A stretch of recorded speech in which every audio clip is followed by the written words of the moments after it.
Reducción luxación hombro.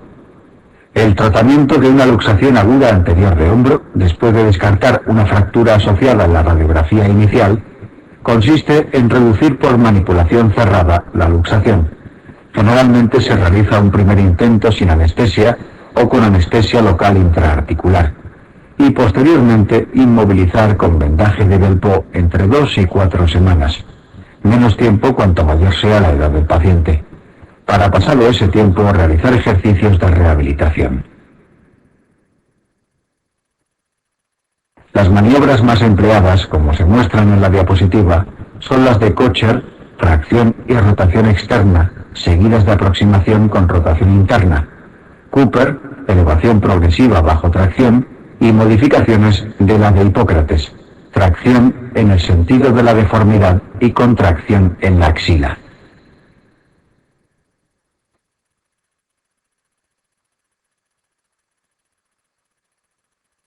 Luxación redicivante, Bankart. El hombro inestable se caracteriza generalmente por episodios de luxación con traumatismos o movimientos aparentemente banales. Al nadar, durante el sueño, al ir a lanzar un balón, etc. Existen dos grandes tipos de luxación recidivante de hombro, traumática y atraumática. Luxación recidivante de origen traumático. Suele tratarse de pacientes jóvenes cuyo primer episodio de luxación fue consecuencia de un traumatismo importante. Cuanto más joven es el paciente en la fecha de la primera luxación y cuanta mayor energía tenga el traumatismo inicial, mayor es la incidencia de recidiva. El hombro es inestable solo en una dirección, generalmente antero-inferior. Estos hombros presentan mayor facilidad para luxarse que un hombro sano, porque el primer traumatismo produce una avulsión del labrum glenoideo y de los ligamentos glenohumerales inferiores que dejan la articulación inestable.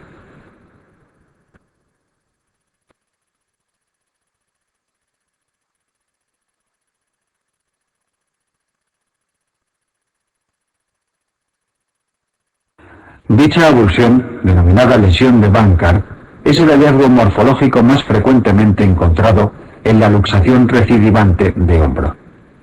Otra lesión típica de la luxación recidivante de hombro es la llamada lesión de Hill-Sachs, fractura por impactación posterolateral de la cabeza humeral. El tratamiento de este tipo de luxación recidivante es casi siempre quirúrgico y consiste en reparar la lesión de Bankart y la laxitud capsular asociada. Dicho procedimiento puede hacerse de forma abierta o artroscópica. Luxación recidivante de origen atraumático. Algunos pacientes presentan episodios repetidos de luxación de hombro que no relacionan con ningún traumatismo previo importante. El hombro suele ser inestable en muchas direcciones y con frecuencia ambos hombros son inestables. Suele tratarse de pacientes con laxitud ligamentosa en los que la luxación puede ser incluso voluntaria. En ocasiones presentan lesión de Hill-Sachs. Esta modalidad debe tratarse siempre, inicialmente con rehabilitación, recurriendo al tratamiento quirúrgico en casos excepcionales.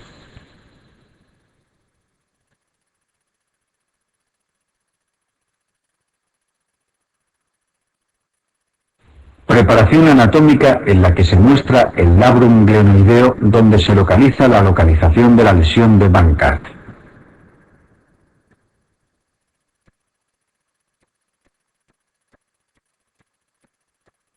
El nervio que con mayor frecuencia puede lesionarse, como neuroapraxia, en cualquier lesión alrededor del hombro, es el axilar o circunflejo.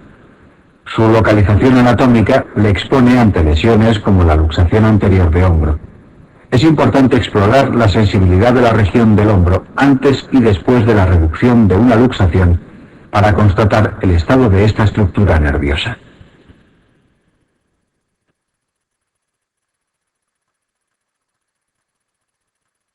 Luxación codo.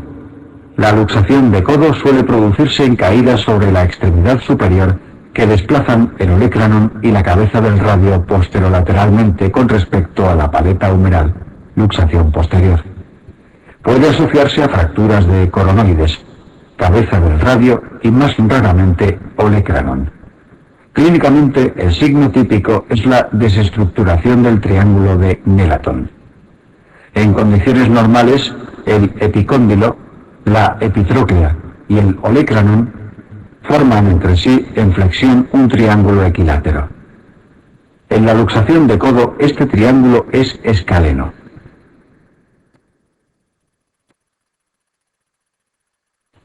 Es poco frecuente que se produzcan lesiones neurológicas asociadas del cubital, o más raramente el mediano. Esta luxación se reduce por manipulación y se inmoviliza con una férula posterior entre 2 y 3 semanas. Las fracturas asociadas pueden requerir osteosíntesis concomitante.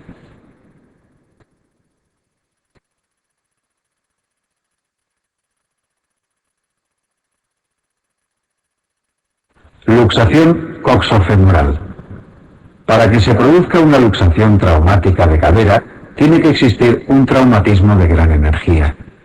La luxación de cadera requiere de urgencia reducción cerrada bajo anestesia y posterior estabilización transitoria con tracción, pasado lo cual el paciente debe mantener carga parcial 2 o 3 meses. Las principales indicaciones de cirugía en esta patología son fractura asociada de cotilo quirúrgica, fragmentos intraarticulares incarcelados o imposibilidad para conseguir la reducción cerrada. Otras complicaciones que pueden presentarse son, a medio plazo, una necrosis isquémica y a largo plazo, coxartrosis postraumática secundaria al daño que sufre el cartílago en el momento de la luxación.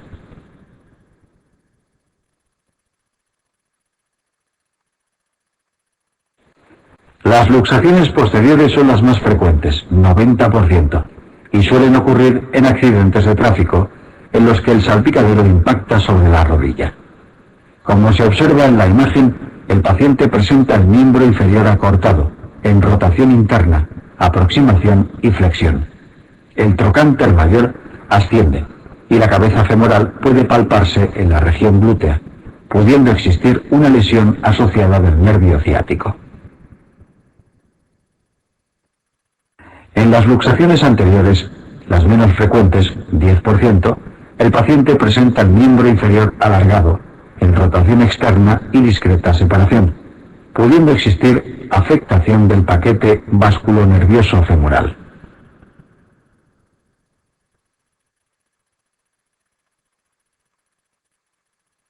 Ambas luxaciones pueden asociarse a fracturas de cotilo o de la cabeza femoral. Se aplica el término fractura luxación central cuando la cabeza impacta sobre el fondo del cotilo arrastrándolo hacia el interior de la pelvis. Por su mecanismo de producción con un impacto axial sobre la rodilla, encontrándose cadera y rodilla en flexión, debemos siempre descartar la existencia concomitante de una fractura de rótula, como en el caso del paciente presentado en estas últimas 2 diapositivas.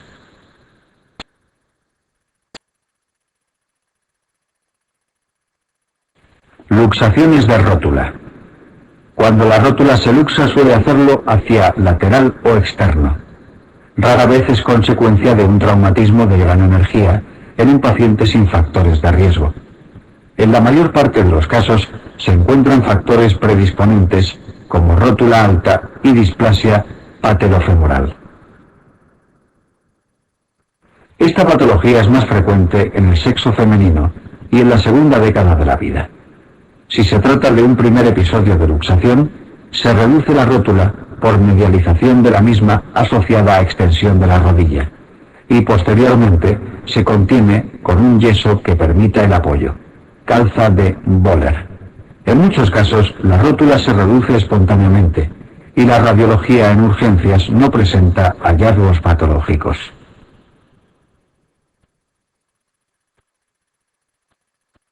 La cirugía se considera indicada de manera excepcional en una luxación aguda para la reducción y osteosíntesis o extirpación de fragmentos osteocondrales que se hayan desprendido como consecuencia del traumatismo.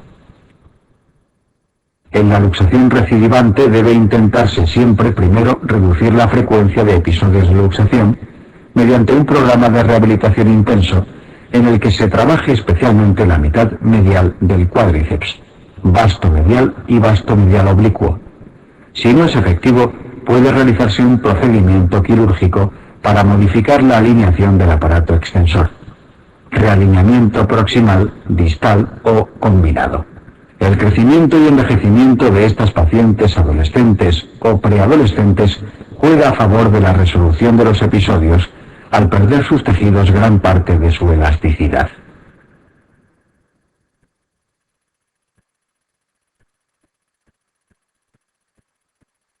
La luxación de rodilla es mucho menos frecuente que la luxación de rótula. Esta lesión se define como una separación de los extremos articulantes de fémur y tibia, y es siempre consecuencia de traumatismos de gran energía.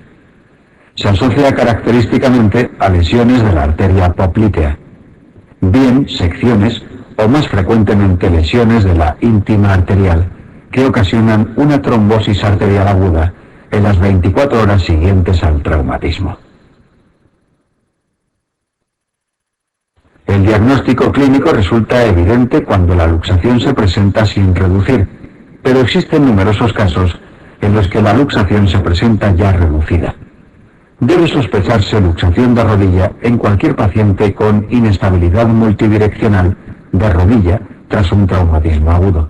Si en los casos que se presentan reducidos no se sospecha que el paciente ha sufrido una luxación, dar de alta al paciente con la rodilla inmovilizada puede ser extremadamente peligroso, porque el paciente puede desarrollar en su domicilio una oclusión de la poplitea, que cuando llegue de nuevo al hospital no tenga otra alternativa que la amputación.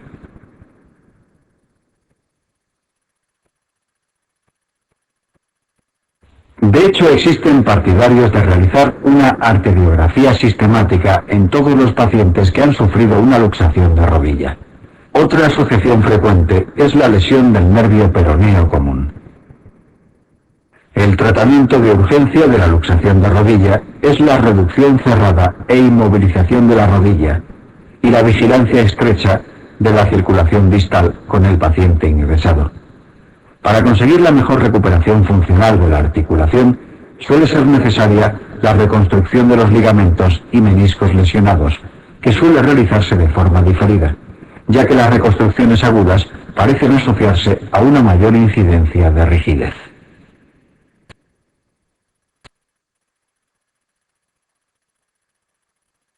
Lesiones de partes blandas. Una gran parte de la patología que atendemos en urgencias y en consultas en nuestra especialidad corresponden a lesiones de partes blandas. La urgencia más común en traumatología y cirugía ortopédica es el esguince de tobillo. Los ligamentos son estructuras que cumplen con una función mecánica, proporcionan estabilidad y además, en algunos casos, guían el recorrido articular. Y propioceptiva. La mayor parte son extraarticulares. Están bien vascularizados e inmersos en un ambiente conectivo. Factores que conducen a su cicatrización de forma espontánea, con alguna excepción que posteriormente comentaremos.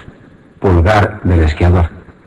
Algunos, sin embargo, como el ligamento cruzado anterior de la rodilla, son intracapsulares, lo cual condiciona una vascularización más crítica y un ambiente sinovial que dificulta su cicatrización. El objetivo del tratamiento de la fase aguda de las lesiones de partes blandas es acortar la fase inflamatoria aguda mediante la aplicación de un vendaje compresivo y frío local, acompañado de reposo y elevación del miembro afecto, medidas que se recuerdan con el acrónimo RICE, Rest, Ice, Compression, Elevation, para proceder lo antes posible a un régimen de movilización controlada progresiva. Generalmente se añaden antiinflamatorios como tratamiento sintomático, pero su eficacia para acortar la duración de la sintomatología no está demostrada.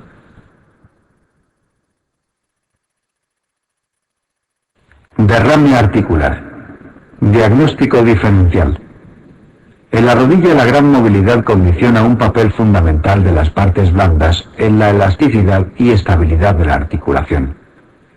Cuando una rodilla sufre un mecanismo de torsión, habitualmente en valgo y rotación interna, pueden lesionarse los meniscos o los ligamentos cruzados. Para poder sospechar cuál es la estructura lesionada, podemos valorar la presencia de un derrame articular. El derrame articular es un dato importante en la exploración de la rodilla traumática aguda. No obstante, pueden existir lesiones graves de la rodilla sin derrame debido a rotura de la cápsula articular con extravasación del líquido intraarticular.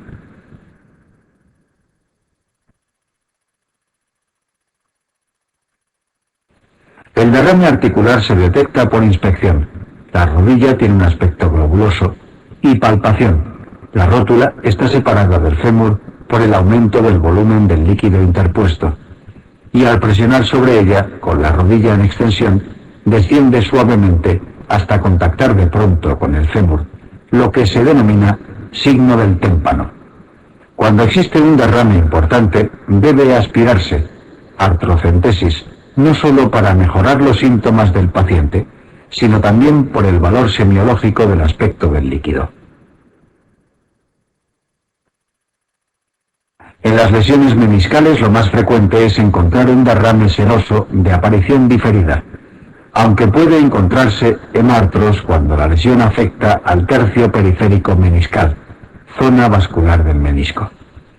Sin embargo, la causa más frecuente de hemartros en la rodilla traumática aguda es la lesión del ligamento cruzado anterior. El hemartros típico de una lesión del ligamento cruzado anterior suele aparecer precozmente, en las primeras 6 horas desde la torsión. La presencia de gotas de grasa sobrenadando en el líquido obtenido de la articulación debe hacer sospechar la existencia de una fractura articular, espinas tibiales, meseta tibial, fracturas osteocondrales, etc.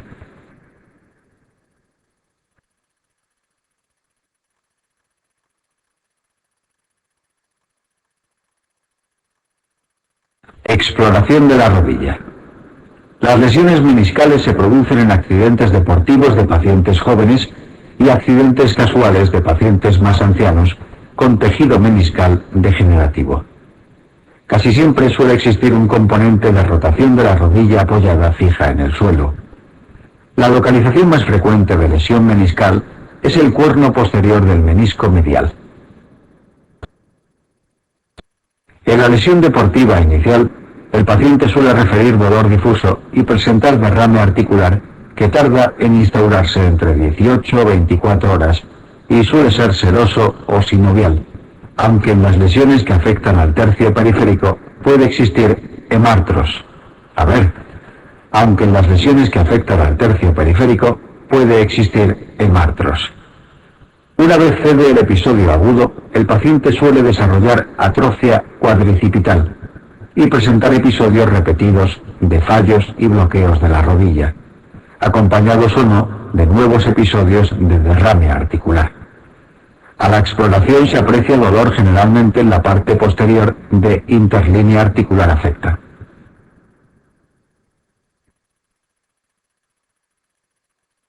Existen multitud de pruebas descritas para detectar lesiones meniscales. En todas ellas se palpa la interlínea correspondiente y se comprueba la producción de chasquidos y o dolor con la flexión de la rodilla y rotación de la pierna. El talón señala el menisco lesionado. La rotación externa explora el menisco medial y la interna el menisco lateral. En el test de McMurray se rota la pierna con diferentes grados de flexión de la rodilla. En el de Steinman se rota la pierna con la rodilla flexionada a 90 grados y el paciente sentado en la camilla de exploración. El test de Abley aplica rotación de la pierna con el paciente en decúbito prono con compresión sobre el talón, que ocasionará dolor en las lesiones tanto meniscales como ligamentosas. O distracción de la pierna, que solo ocasionará dolor en las lesiones ligamentosas. Siempre debe valorarse la posibilidad de lesión asociada de los ligamentos de la rodilla, especialmente el ligamento colateral medial y el cruzado anterior en el caso de las lesiones del menisco medial, tríada desgraciada de O'Donoghue. Aunque cada uno de los síntomas y signos descritos tiene escaso valor predictivo de forma aislada, la combinación de todos ellos tiene un valor diagnóstico similar al de la resonancia magnética si el explorador es experimentado. La resonancia magnética se emplea en muchas ocasiones para confirmar el diagnóstico y valorar lesiones asociadas.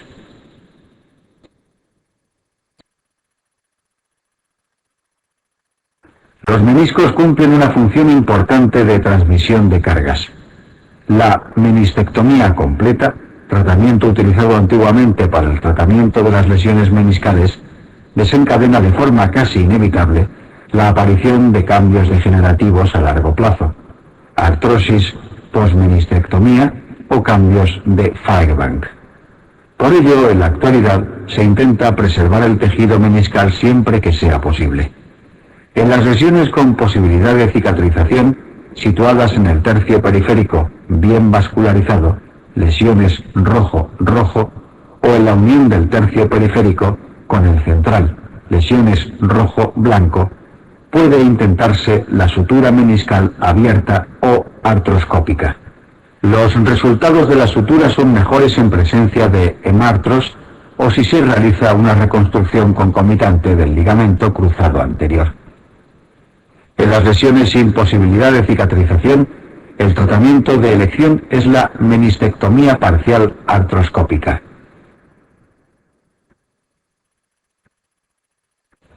En pacientes con antecedentes de menistectomía total o subtotal, cambios degenerativos incipientes y dolor en la interlínea, puede estar indicado el trasplante meniscal. El desbridamiento artroscópico de lesiones meniscales degenerativas en pacientes mayores con cambios artrósicos solo está indicado si existen síntomas mecánicos claros. Existe evidencia que demuestra que el desbridamiento artroscópico de los pacientes con artrosis, cambios meniscales degenerativos y ausencia de síntomas mecánicos no es mejor que el placebo para la mejoría de los síntomas de estos pacientes.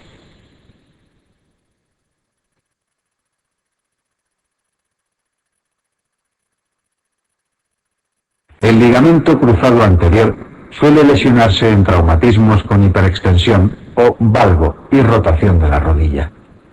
Aunque tradicionalmente era una lesión especialmente frecuente en varones, en la actualidad la incidencia en el sexo femenino ha aumentado y parece existir una cierta relación con cambios hormonales y el ciclo menstrual. El paciente con frecuencia percibe un chasquido, pop, en el interior de la rodilla y desarrolla un hemartros en 1 o 2 horas. Radiológicamente es característica, aunque poco frecuente, la asociación con una fractura por avulsión del margen tibial lateral, fractura de Segond.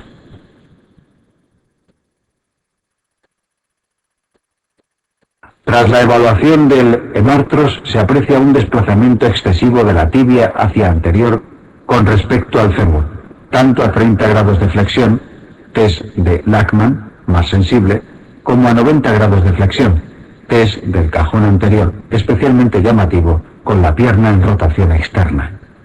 Debe asimismo sospecharse lesión del ligamento cruzado anterior si existe bostezo al forzar el valgo o el varo con la rodilla en extensión completa.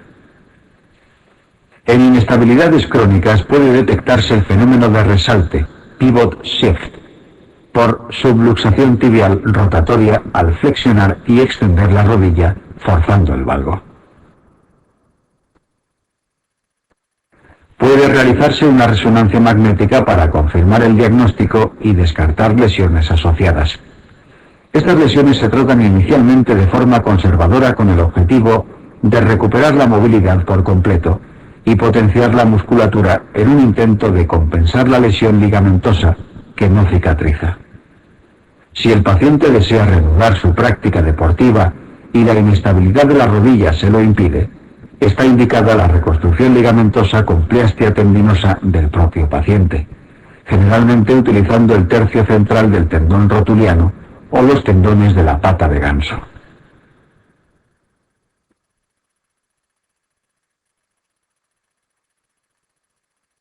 El ligamento cruzado posterior suele lesionarse en traumatismos directos sobre la tibia con la rodilla en flexión, similar al mecanismo que produce una luxación de cadera con la que puede asociarse. Se diagnostica detectando un excesivo desplazamiento de la tibia hacia posterior, con la rodilla en flexión de 90 grados, test del cajón posterior. En casos crónicos puede detectarse un recurvatum. Las lesiones aisladas del ligamento cruzado posterior suelen tratarse de forma conservadora, potenciación del cuádriceps, salvo en pacientes cuya inestabilidad impida la práctica deportiva o con diferencias por encima de 8-10 milímetros, forzando el cajón posterior, en cuyo caso se emplean plastias similares a las del cruzado anterior. En la reconstrucción del ligamento cruzado posterior, parece que la reconstrucción de dos fascículos proporciona mejores resultados.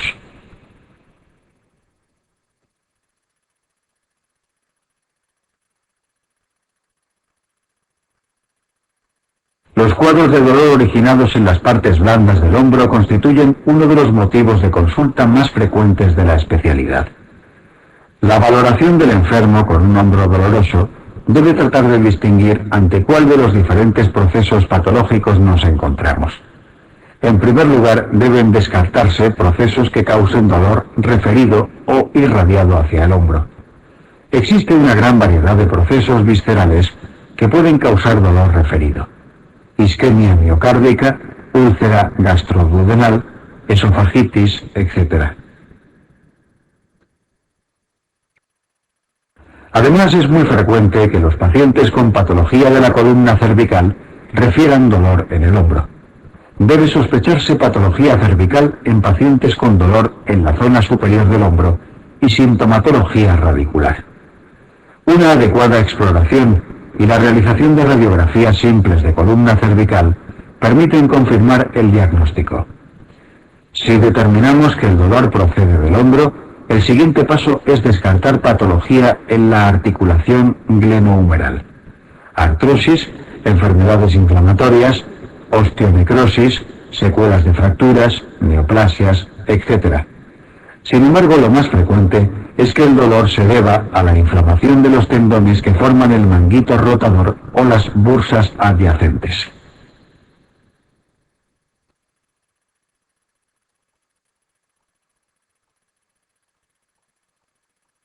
La patología del espacio supracomial constituye la causa más frecuente de hombro doloroso. El espacio subacromial es el comprendido entre la articulación glenohumeral inferiormente y el arco coracroacromial superiormente. Dicho arco está formado por el acromion, la extremidad distal de la clavícula, la articulación acromioclavicular y el ligamento coracoacromial.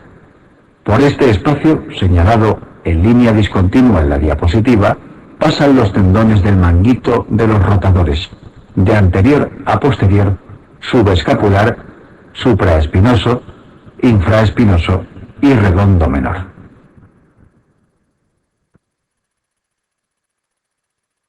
El tendón de la porción larga del bíceps, que se sitúa en el intervalo rotador entre subescapular y supraespinoso, se considera funcionalmente parte del manguito de los rotadores.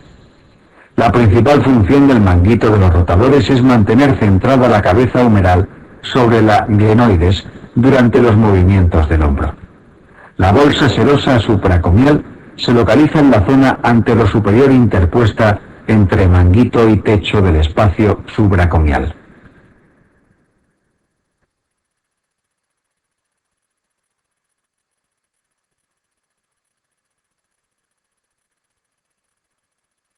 Tendinitis manguito rotador. Desde un punto de vista práctico, conviene recordar que los tendones constituyentes del manguito rotador son 4: el supraespinoso, principal asiento de patología; el infraespinoso, el redondo menor y el subescapular. El conocimiento de estos 4 tendones es particularmente útil al responder preguntas con respuestas múltiples, que suelen ser 5 opciones y que nos comentarán cuál de los siguientes tendones no forma parte del manguito rotador.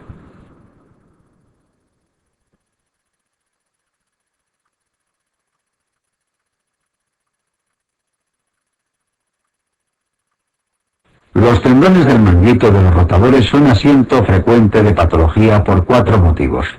1. Se ven sometidos con frecuencia a sobrecarga y microtraumatismo de repetición, especialmente cuando se realizan actividades repetidas por encima del nivel de la cabeza. 2. Presentan una cierta tendencia a desarrollar cambios degenerativos, tendinosis, con el paso de los años, como la musculatura epicondílea del codo o el tendón de Aquiles. 3. Presentan una zona de vascularización crítica entre 1 y 2 centímetros antes de su inserción humeral. Y 4. Atraviesan un espacio que en algunas personas se estrecha a medida que envejecen por el desarrollo de osteofitos en la articulación acromioclavicular y en la zona anterio-inferior del acromion.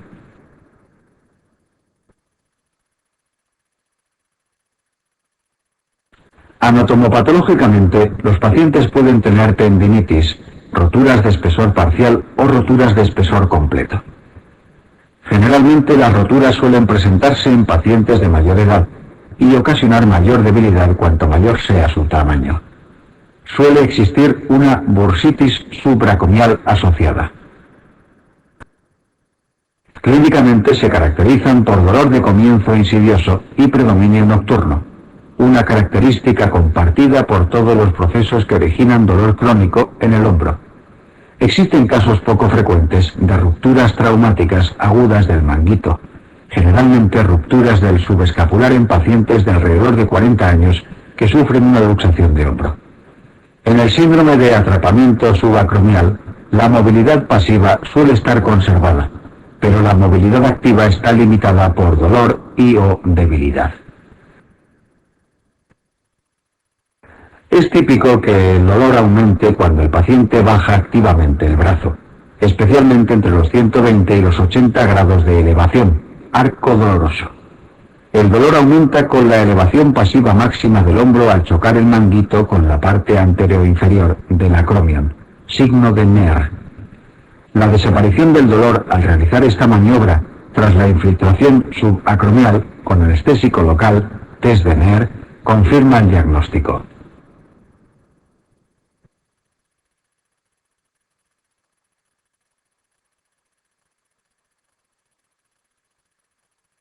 Exceptuando las rupturas agudas, en las que está indicada la reaparición quirúrgica urgente, el tratamiento inicial de los pacientes con síndrome de atrapamiento subacromial es el mismo independientemente de que haya o no ruptura del manguito.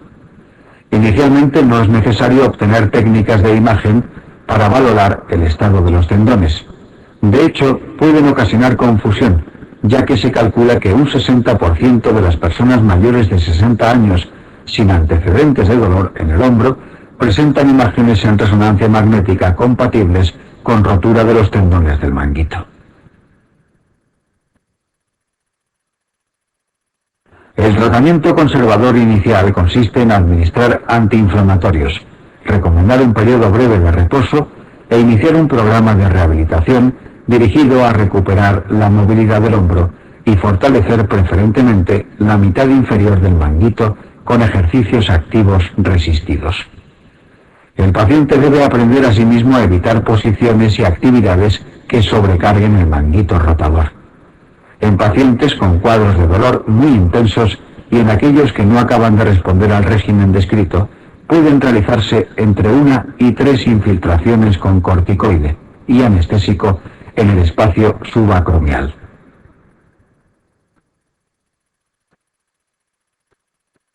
El tratamiento quirúrgico está indicado en aquellos pacientes que no responden al tratamiento conservador correctamente realizado durante 3 a 6 meses. Para planificar la cirugía es conveniente valorar la extensión de la lesión mediante ecografía o resonancia magnética. En pacientes sin ruptura del manguito, el tratamiento quirúrgico consiste en resecar aproximadamente 1 centímetro del margen anteroinferior del acromion, acromioplastia, con cirugía abierta o artroscópica.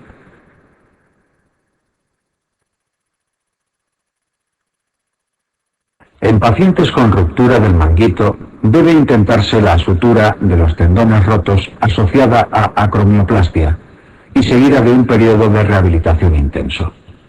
El factor pronóstico más importante para el éxito de la sutura es el tamaño de la lesión.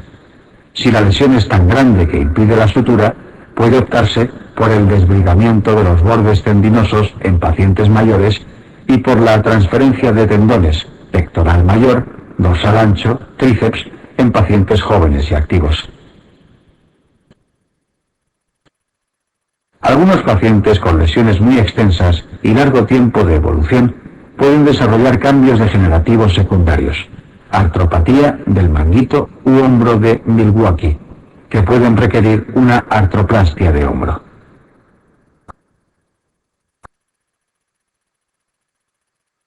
Otras patologías frecuentes. Existen otras patologías de partes blandas frecuentes que debemos exponer y el alumno debe recordar. Tenosinovitis estenosante de Decker-Vain. Es la inflamación de la vaina común de los tendones del extensor corto y separador largo del pulgar a su paso sobre la estiloides radial, con estenosis progresiva de la misma. Origina un cuadro de dolor y crepitación local que aumenta al desviar cubitalmente la muñeca con el primer dedo sujeto en la palma de la mano. Test de Finkelstein. Si no responde al tratamiento conservador, puede estar indicada la liberación de la vaina fibrosa, acompañada o no de sinovectomía.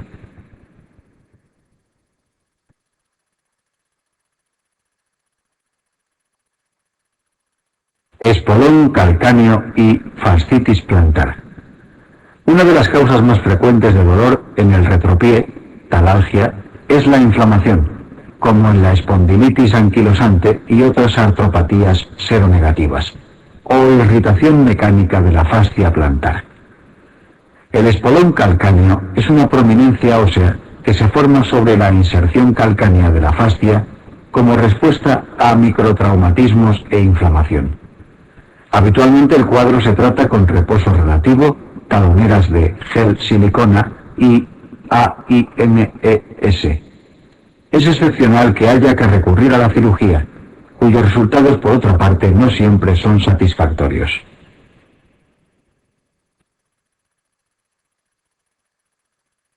La epicondilitis, codo de tenista, es un cuadro inflamatorio en la inserción común proximal de la musculatura extensora supinadora del antebrazo. Debe distinguirse de la compresión del interóseo posterior en la arcada de Froese del supinador. La epitrocleitis, codo de golf, es un cuadro similar que afecta a la inserción común proximal de la musculatura flexora pronadora del antebrazo. La mayor parte de los casos de epitrocleitis y epicondilitis responden al tratamiento conservador, uso de ortesis de descarga, antiinflamatorios orales y uso ocasional de infiltraciones locales con anestésico y corticoide. Ocasionalmente es necesaria la liberación quirúrgica.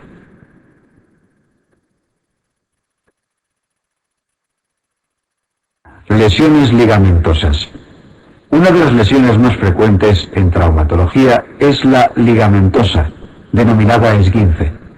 Existen 3 grados en función de la gravedad de la rotura. La lesión más grave es la de tipo 3 y supone la ruptura completa del ligamento, generando una inestabilidad en dicha articulación que puede ponerse de manifiesto mediante una exploración minuciosa que demuestre bostezo articular o unas radiografías forzadas comparativas. La lesión ligamentosa más frecuente es la del ligamento peroneo astragalino anterior del tobillo.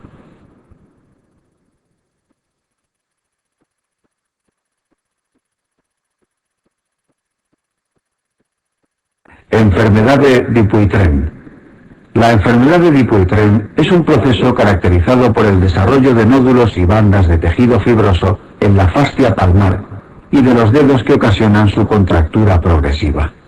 Se caracteriza por una proliferación intensa de miofibroblastos, fase proliferativa, que se alinean con las líneas de tensión, fase involutiva, y depositan colágeno a lo largo de las mismas para finalmente desaparecer dejando solo las bandas de tejido fibroso, fase residual.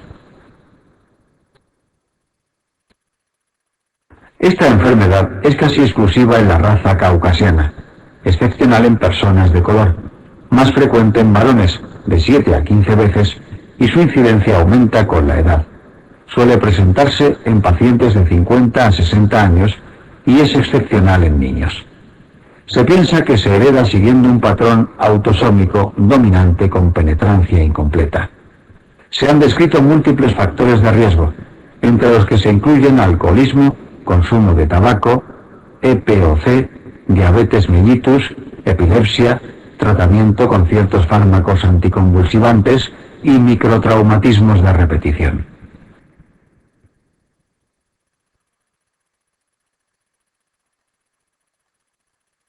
El término diátesis de Dupuytren fue introducido en 1985 para describir el desarrollo de contracturas rápidamente progresivas en pacientes jóvenes. Sus características son fuertes antecedentes familiares, enfermedad bilateral, afectación de toda la mano o del lado radial, tendencia a la recidiva y asociación con contracturas similares en las plantas de los pies, enfermedad de Lederhos. El dorso de las articulaciones interfalángicas proximales, nódulos de Garrod, y el pene, enfermedad de Peyronie. Clínicamente, la enfermedad de Dupuytren se caracteriza por la aparición de nódulos y bandas palpables asociados a contractura progresiva de los dedos. Suele ser bilateral, afectando más a una mano que a la otra. Afecta predominante e inicialmente al territorio cubital de la mano. El quinto dedo es el más frecuentemente afectado, alrededor del 70%, seguido por orden del cuarto, tercero, primero y segundo dedos. El tratamiento quirúrgico, fasciectomía, continúa siendo el tratamiento de elección. La cirugía suele considerarse indicada cuando existen contracturas de las metacarpofalángicas de 30 o más grados o contracturas interfalángicas de 20 o más grados. En los casos restantes se puede optar por la vigilancia periódica del paciente.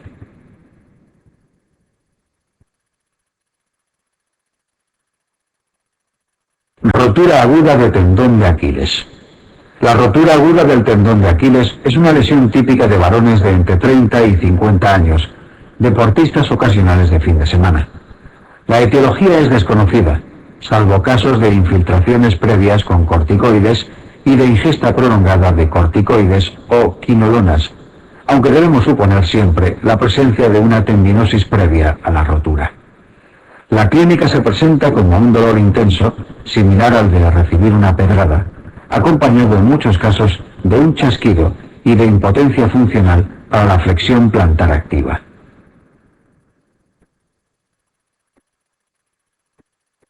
El diagnóstico es clínico, constatándose la inspección de un hachazo cutáneo con la depresión a la palpación en la zona típica de rotura, a unos 6-8 centímetros de la inserción calcánea. La maniobra de Thompson ayuda en el diagnóstico y se realiza colocando al paciente en decúbito prono y comprimiendo la masa gemelar sin obtener una flexión plantar pasiva al estar roto el tendón de Aquiles, encargado de transmitir el movimiento del sistema aquileo calcáneo plantar. El tratamiento puede ser ortopédico, inmovilización con yeso y órtesis en flexión plantar con neutralización progresiva durante 6-8 semanas, o quirúrgico, percutáneo o abierto, y en ambos casos con rehabilitación precoz en cuanto permita la cicatrización tendinosa.